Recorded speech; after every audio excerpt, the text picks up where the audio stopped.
And thank you very much for taking time out of your Friday morning as we're now getting into literal crunch time as we're about to have the worst of some of our severe weather for the next 48 hours on our hands. I figured I would go ahead and hop on and get another morning update going here, as I like to do these forecasts ahead of the storm so you know how to be prepared with all of the latest data. And of course, as I'm kind of entering a little bit of a new era here with spring forecasting and severe weather season really coming on for the first time as strong as it is in this outbreak, I'm going to kind of do something here that I'm intending to do more as we get into the spring and kind of do videos well in advance of the storm and then start transitioning more towards live stream updates as we get closer to the storm, and that's exactly what I've been doing here. Here's the latest overview for the big storm in case you're not aware of what it's generally going to look like by the time we go from around March 14th through March 17th across the country. The highest severe weather risk is going to be today in parts of the mid, even stretching a little bit further down the Mississippi Valley now. I've seen a little bit more confidence in some of the models as well, agreeing with what the Storm Prediction Center has been saying is possible all along. Some stronger storms even all the way down towards far northern Louisiana, especially in northern Mississippi and northern Alabama, could be dangerous even as early as overnight on our Friday night. And then we're going to get that second area of low pressure that forms up into our Saturday and Saturday night, and that one's going to have an even higher chance of producing some pretty significant impacts, especially in the way of tornadoes down over the deep south. More severe weather could continue eastward from there through the Ohio Valley, parts of the Appalachians, over to the East Coast by the time Sunday and Sunday night are all said and done. So before we dive right into all of these specific details, since this is a live update that not necessarily too many people are going to tune into since it's a little bit earlier in the day, and you know, this channel usually does updates later in the day, it would really mean a lot to me whether you're watching this with me live or after if you hit that like button and that share button if you want to get this information out to more and more people. But without further ado, I want to go ahead and jump on over here now to the HRRR model. We're going to pull it up full screen. This is some of the best short-range model guidance that you can take time to look at, and this has given me a general idea of what we're going to be looking at by the time we go through today. And as we go into our Saturday, this is just going to be like our general overview that I like to start every update with. Then we're going to quickly jump right into the severe weather details here momentarily for today and tonight, as well as tomorrow and tomorrow night. Even Sunday, we'll talk a little bit on that. Here we go, plan things out. Here's what's likely later today. Very much so looking like what has been expected on the European model, even the GFS model as we've gotten closer to this event. By the time we go into the 6-hour increment from around 4 to 10 p.m. tonight, expecting especially this area from eastern Nebraska and southern Minnesota, back down to Iowa, Missouri, and then eventually stretching over into parts of western Illinois, to see thunderstorm activity really blossoming up in a pretty big way. As we go into the evening hours, we're going to be watching a very strong jet stream push of wind that is going to be fueling this particular line of storms. It's going to be the same winds that are coming down from the jet stream all the way to the surface, forcing this line of storms that's going to cause the fire danger in the dry areas from Kansas and Oklahoma and Texas back into the southwestern United States as we go through the day today with those 40 to 60 mile per hour gusts that could be there. I'm very concerned about the line of storms that we will get here, especially as you get into Iowa, Missouri, and Illinois, where of course I've been highlighting the highest severe risk. Not only could we see widespread damaging winds along a very thin and fast-moving line of storms, we could see a couple of those lines and a couple more individual cells as this kind of remains a possibly broken line as it makes its way on through some of these zones. And that could mean we'll also have the potential for tornadoes in any storms we see there, as well as even with some isolated activity that could be developing by this point in time into our Friday evening down over parts of Arkansas, stretching over into Tennessee and Kentucky. You can kind of see how this system evolves by the time we get from around the late evening hours and then into the early morning increments here of our Saturday, with low pressure moving on up into Iowa, likely beginning to force the severe risk out of there and closer to the Mississippi Valley or the Mississippi River itself, and then into points eastbound from there where I think we'll continue to watch severe weather that could be a nocturnal threat in some parts of Wisconsin, maybe even southern Minnesota continuing with an isolated risk at least till midnight. Same goes through eastern Iowa and then especially down through parts of Illinois by this point in time. And you see this little area of green down here. This is this short-range guidance picking up on at least some isolated to scattered storm coverage. And the confidence in something like that for overnight tonight has risen for places like Wynne, Arkansas, getting eastbound out of there and into We've got Memphis, Tennessee, up into the northern parts of Mississippi, including places like Tupelo points northbound. And I don't want to forget Paducah, Kentucky as well, some of these zones, as well as you get into southern parts of Illinois, exiting Cape Girardeau, these zones.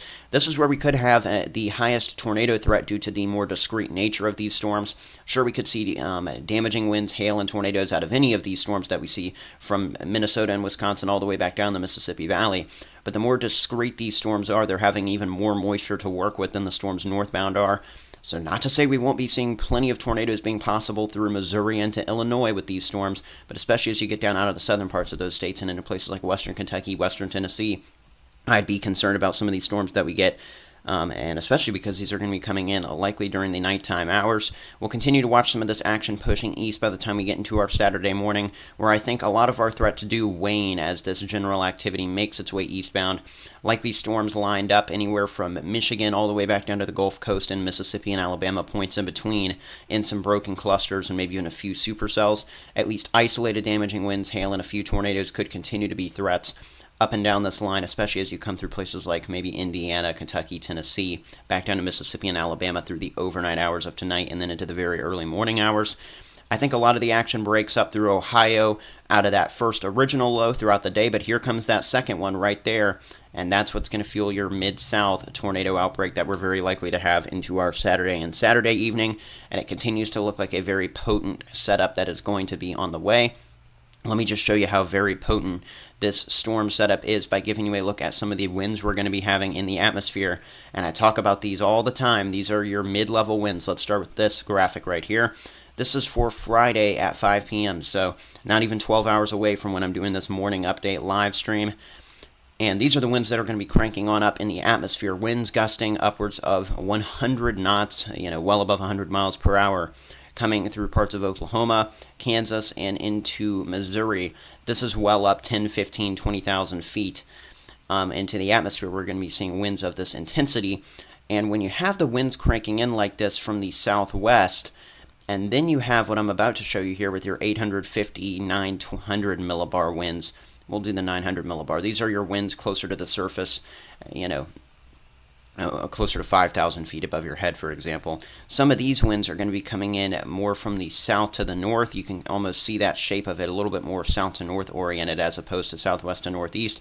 This is what's going to help in creating the tornado threat due to that veering of winds in the atmosphere. That's called wind shear. We'll see that today. We'll also see that tomorrow. Notice that band of those stronger winds, Mississippi, exiting Louisiana through Mississippi into Tennessee, Alabama, parts of Kentucky tomorrow. And look how that's going to overlap with that piece of energy moving in more from the west to the east, or at least the southwest to the northeast as we go through our Saturday afternoon. Yep, there it is. So again, crossing of winds both of the next couple of days. And then our jet stream piece of energy is actually going to strengthen more by the time we get towards Sunday, at least in the mid to upper levels. Down closer to the surface, we'll also have some high winds closer to the surface from the south to the north, and that could continue to create some shear as we get closer to the east coast, although I think just the continual push of these winds more in a little bit more of a similar direction, you can kind of see how that's south to north oriented there. If you look at this, very similar orientation of the shape of those strongest winds by the time we get into our Sunday. So I do think by Sunday we're going to have a little bit more of a linear damaging wind threat with any storms we get closer to the east coast. But with that being said, let's go ahead and jump on over now to my ONW severe scale, the latest graphics I have for that as of our Friday morning, and then we'll get into a little bit more of the in-depth timing of some of the severe weather. There we go, flipped it over to the right screen. As you can see, again, for today, this is basically going to be my final outlook for our Friday and Friday night because it's the morning of this event happening now, as dangerous storms are set to impact parts of the Mississippi Valley today and tonight, with the highest confidence being in a line of very damaging winds, hail, and even tornadoes that could impact places like Iowa, Missouri, Illinois, and surrounding zones. The threat for severe weather will likely be more conditional and isolated as you go down towards the lower Mississippi Valley, but anything we do see in Arkansas, Tennessee, western Kentucky, back down to northern Mississippi, points in between, you're in a level 4 of 7 on my ONW severe scale. That's past the halfway point of risk levels on this scale. And just in case that you're unaware of what the actual risk levels mean, here's something I haven't shown actually for a key on these graphics in just a little while. Again, at level 3 already meaning that scattered severe storms are likely, can include all hazards, including possibly even a strong tornado or two. By level 4, you're talking increased coverage and intensity of severe storms. In this case, that definition doesn't fully apply to the level 4 that we're going to have down the lower Mississippi Valley, because it's not going to necessarily be increased coverage, but the intensity looks really big, and that's where that really comes in, increased intensity of any storms that we do see forming. And of course, level 5 means more of a severe weather outbreak with widespread or significant severe storms likely. In this case, both widespread and significant severe storms are likely simultaneously for some parts of especially Missouri, Iowa, moving into Illinois. That's where we're going to have that greatest wind threat, and some of those wind gusts we get with the storms later today into the evening could be upwards of 70 to even 80 miles per hour on the high end, but I'm expecting widespread 40 to 60 mile per hour gusts in some cases, not even with the storms, but just coming in behind that line as it moves on through. And then again, we'll have to watch whatever tornado threat we could see, especially nocturnally down further south through the orange shaded areas down to the lower Mississippi Valley. And by the way, even the damaging winds and hail could impact some parts of southeast South Dakota, Minnesota, Wisconsin, although the tornado threat's not going to be as high in those zones as the conditional one back down the lower Mississippi Valley. We could still see some isolated tornadoes even up there. And then by the time we go into our Saturday and Saturday night, I haven't edited this graphic since yesterday. I really like this one. I think this is pretty accurate for what we're going to be seeing with a pretty intense severe weather outbreak as we go into our Saturday and Saturday night. I like the way this graphic is presenting the information. I don't like what it's presenting because unfortunately many lives, again I stressed this in last night's live stream, many lives are going to be possibly on the line when you have conditions of this magnitude possibly pushing on in. Let me show you what the level 6 of 7 on my ONW severe scale means for you. If you find yourself in any of those levels, especially 3, 4, 5, you need to be prepared for strong tornadoes being possible in the south tomorrow. But that 6 means pretty much that I'm guaranteeing an outbreak of severe storms unless something crazily changes, with many concerning hazards. In this case, it's going to be probably several tornadoes touching down, and that's a scary thing to say. And it's something that you need to be preparing for, certainly here.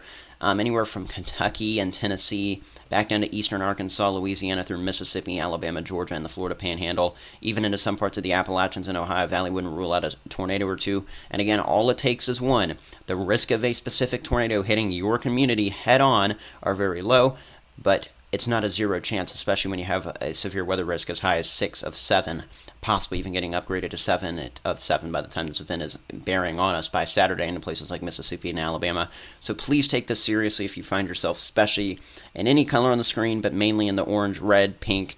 That's where we're going to have the best chance for that high-end tornado outbreak then. And then by the time we get into our Sunday, at least isolated severe weather is likely to continue. I haven't made the full severe scale graphic for Sunday and Sunday night yet, but we will be making that in the future here, as we'll likely continue to be watching damaging winds, occasional tornadoes, and hail closer to the east coast. All right, let's go ahead and jump on over here to Radar Omega, jump right into some of the timing for the severe weather that we're going to have to be watching by the time we go later into the day today, as well as into our Saturday round.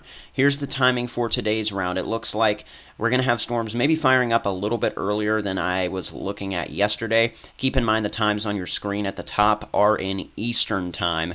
So this is 5 p.m. Central Time tonight, where we could have storms beginning to fire on up. Kansas City, it's going to be a very close call for you. You might get a quick line of storms with 60-mile-per-hour winds or 70-mile-an-hour winds firing up near you or just east of you sometime around 3, 4, 5 o'clock this afternoon. That storm line is likely going to become more pronounced, and this is that one that has been really depicted on models for a good bit now. Even the European models, high-resolution graphics before the short-range guidance even picked up on this. It really looks like curling around from Lincoln and Omaha back down this line into central Missouri. This is where we're going to be watching damaging winds, widespread 60-mile-per-hour gusts with this line, and some of the winds even coming in behind it could be upwards of 40 miles per hour due to the overall low pressure of the system. Some gusts 70 to 80 miles per hour along this line as it will continue to progress north and east through the evening. And we will have more of those isolated cells the further south you go along the line, and those could be some of the ones where we get some spin-up tornadoes. Wouldn't even rule out some of that action trying to kick on up into some parts of northern or eastern Arkansas by this point in the evening as well. Again, there we go, progressing through Fort Dodge, Des Moines sometime around or just after sunset tonight. That's the likely time frame there.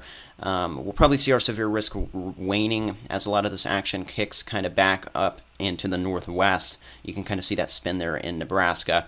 less of a severe weather risk once we get past sundown there tonight, although I wouldn't fully rule some severe weather out. And then here we go. It's going to be going strong from Ottumwa there. I hope I pronounced that correctly, in southeast Iowa, Kirksville, Missouri, back down to Jefferson City, Rolla, Lebanon, looking like 6, 7, 8 o'clock is going to be when you're going to be feeling these storms rock as we go into later tonight on our Friday. Again, some of the nature of some of these storms, especially the further south you go along the line, of course, these are the ones interrupting the worst instability from getting further north. So the further south you go along the line, the more moisture these cells are going to have to tap into. So the further south you go along that line, which looks like it's going to be especially down into southern and south central Missouri, that's where we could have the most elevated tornado threat out of the line itself.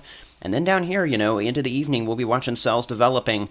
These don't look like much, but again, they're in a very strong moisture and sheared environment down here, even into Arkansas, western Tennessee, and northwest Mississippi. So as the sun starts going down, these storms are going to start coming up, and you need to be prepared for those to come up. Know the lowest, most inferior room of your home or building in case of these storms right along that Mississippi River tonight. We'll continue to watch Memphis as we go into the later evening hours, and we'll continue to watch that line further to the north as well as it progresses out of Missouri. Places like St. Louis possibly watching storms lighting up just before midnight tonight or around that general time frame. I'm not saying, this timeline that this model is showing is going to turn out to be exactly correct, but when we're about 12 hours out from the worst of this weather, like we are at this point in time, the models are usually actually pretty dang accurate with some of the timing. So give or take a couple of hours, I'd say, on this. I think up into parts of northern Illinois, eastern Iowa, southwest Wisconsin, and southern Minnesota will continue to watch damaging winds, hail, possibly a tornado or two spinning up in this line into the evening. I do think threats will wane further north as we go deeper into the night. But where we're going to continue to watch later into the night, look at this. This would be midnight Central Time. This model guidance has really done a pretty big switch in showing even more activity firing on up further down the main line here from our original low pressure system. We could even have isolated supercells producing strong tornadoes all the way back down to central Mississippi as we go towards later into the evening, closer to midnight tonight. Obviously, as you especially get out of northern Mississippi into western Tennessee, in these conditional level 4 of 7 zones, the storms are going to be more isolated, but they're possibly going to be more intense with that supercell nature that could produce not only tornadoes, but even some hail. We'll be watching those. We'll also continue to watch the threat for all severe weather hazards continuing with the main line itself, anywhere from Kentucky all the way on up here through parts of Illinois later tonight. Again, I'm concerned about some of these storms we could get progressing in out of Memphis closer to Nashville overnight tonight. I do think they'll eventually weaken down closer to the sunrise time frame in the morning on our Saturday. But anywhere from South Bend, Indiana, all the way back down to the Gulf Coast, this broken line of storms is going to have little cells along it that could be producing any of those severe weather hazards, including the tornadoes. So I can't stress this enough. Even overnight tonight, it looks like we could see our first round of dangerous severe weather, even back down towards Alabama and parts of Mississippi. And then as we go into the day tomorrow, notice a lot of our activity looks like it'll weaken, although I couldn't rule out some isolated severe weather with this as it pushes through parts of the Ohio Valley and up into the Great Lakes around 7, 8, and 9 a.m. on our Saturday. Then we shift down here to the new threat that's going to be developing down to the south. You see that little band of rain over here in parts of Oklahoma and Arkansas that's being projected by this model for around 7, 8, 9 o'clock. That's technically the backside of the new low pressure system that's going to be forming up. It'll be sitting right around here. Winds kind of pivoting around the system just like this as we go into the morning. So when you have that leftover boundary from your original low that's pivoting on up into the Midwest by this point, and it's already brought the potential for some overnight tornadoes tonight, we could be watching some action of isolated tornadoes, hail, and wind damage already going on in some parts of Mississippi and Alabama to start the day. But this is just going to be the beginning of what's likely going to become more intense as the day goes on, pushing all the way on up out of Mississippi, Alabama, Georgia, back up into Tennessee again some point through the day. This is kind of that secondary warm front lifting north to provide even more moisture to this area and destabilize it even more for the afternoon. Look at the storms that could be firing up by 1, 2, 3 o'clock in the afternoon. Gosh, this just doesn't look good, I can tell you that. You see these cells anywhere from Baton Rouge, Louisiana, all the way on up here through Mississippi. The shape that this model has these cells taken on, these backwards semicircle looking shapes, these are all supercell storms being depicted by this model, working their way up into an environment that just got a secondary warm front to come on through and warm it up even more as temperatures are already well above average. So especially Mississippi, eastern Louisiana, southeast Arkansas, possibly beginning with that major tornado aspect of the outbreak. Not to say there won't be tornadoes before from the first round and even through the morning as this second round begins. But especially around this time, the worst of that main outbreak is possibly going to get going down over the Mid-South for our Saturday. We'll have to watch all this action coming up through Kentucky and Tennessee as the day goes on, but the more just general rain we see up here, the lower the risk for tornadoes and winds and hail will be. But all the way up to Ohio as the warm front, that secondary warm front lifts north and all this action moves through, this area will have especially a heightened threat for some flooding, gusty winds, isolated tornadoes at least, some point as we go later through the day on our Saturday into the night. Again, out of eastern Mississippi, some point into Alabama as we go through the late afternoon into the evening, it looks like more of these storms, possibly multiple lines of these, will be producing, again, all severe weather hazards, and especially the damaging long-track tornadoes we could see moving on through. And then from there, there's a little bit of lower confidence in how strong these storms are as they continue to the east. It could be several hours of dangerous storms from Mobile to Birmingham to Huntsville in Alabama through our Saturday evening. So make sure you have a way to receive alerts. Make sure you're alerting family members who are in this area, even if you don't necessarily live here.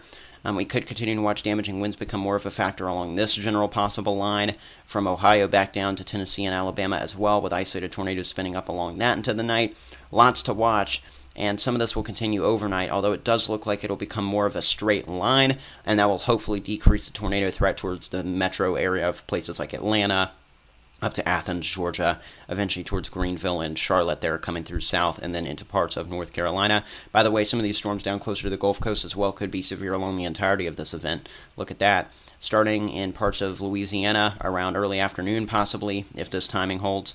Be ready through the day, of course, but around early afternoon is when it really begins kicking things up on this HRRR model for Baton Rouge over to New Orleans. And if this guidance continues to hold, we'll see storms through southern Mississippi, southern Alabama, all the way into the western Florida Panhandle from 2 p.m. to 2 a.m. Saturday into Saturday night. So some dangerous storms pushing through those zones as well. But that's all I have to say about the general severe weather overview and the latest information that I'm seeing. Again, we've kind of talked about some of the risk levels for today. We've been talking about it for a couple days now. Let me just rehash today's graphic one last time, because again, this is the final forecast I'm making. We'll see how the storm reports line up with this.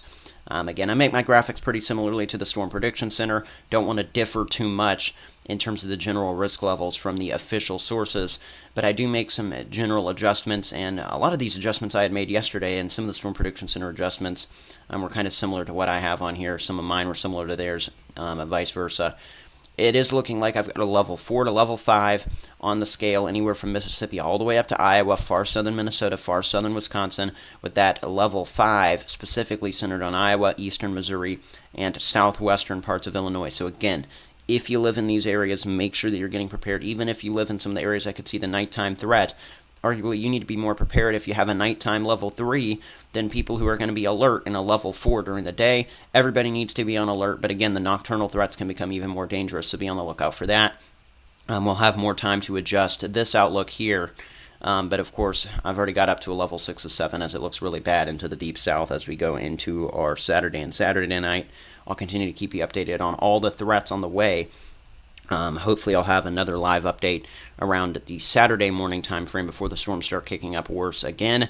And we can time out these storms one last time with a final severe storm graphic as well on my custom ONW severe scale. Let's see what's going on in the live chat with me here. If you're not tuning into this live and you're watching it after, if you have any comments, questions, concerns, I really encourage you. I'll be answering these through the day. Make sure to drop in those comments and questions and concerns down below, even if you're not watching with me live. But let's see what live questions we have. Maybe this will answer yours if you're watching after. Let's see. There's been some conversation going on in the chat. Good morning, Stephanie D says, and I'll start with this one. If I missed yours, you can just type it again. Starting from Stephanie D's comment live here this morning. Good morning, she says, just east of St. Louis here. Yeah, of course, your main risk is going to be as we go into the night tonight, as we do have a level 5 surrounding the St. Louis, Missouri area. Now, when people hear level 5, a lot of people refer to the Storm Prediction Center's risk levels. I do want to stress again, this is my 0 to 7 scale, so a level 5 of 7, not the highest possible risk. The Storm Prediction Center doesn't have you in the highest possible risk they could issue either. But again, in terms of a timing for a place like eastern suburbs of St. Louis, I'm going to assume you're around St. Louis or just into the far western parts of Illinois. Either way, the timeline for those general zones is looking to be about the same. Here's that timeline. This model indicating that sometime around and after sundown tonight is when the worst storms are going to come in. You'll probably, if you safely before the storms are very close to you. Look to the west. If you have a clear view of the west, as the sun goes down this evening, you'll probably see big thunderstorms with anvils. That's the cirrus outflow from the storms kind of spreading out into the atmosphere. You'll see that, and eventually that'll start lighting up due to all the lightning these storms will have as we go into the night. St. Louis, I'd say around, would be 9, 10 p.m. Central Time. As early as around, let's just say 8 Central Time, begin to be prepared in a place like St. Louis or the suburbs. And then I think by the time we get past midnight, 1 a.m., these storms will be rolling east of you.